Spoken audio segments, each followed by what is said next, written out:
गोलदलका साथीहरूलाई केही क्षणको निम्ति मैदानमा ओर्लेर खेलाडीहरूसित परिचय। रबिन राई जर्सी नम्बर 8 अनि अर्जुन तामाङ जर्सी नम्बर 2 अनि पासङ शेर्पा जर्सी नम्बर के सुब्बा, विनय देवान, माइकल गङ्गर,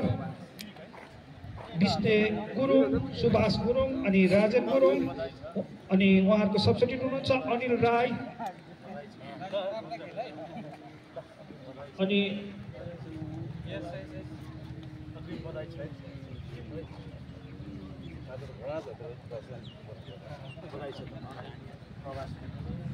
अनि अन्तिम 7 नम्बर अगस्टिन राई हुनुहुन्छ भने हाम्रा हाम्रा अतिथिहरूलाई केही क्षणको निम्ति मैदानमा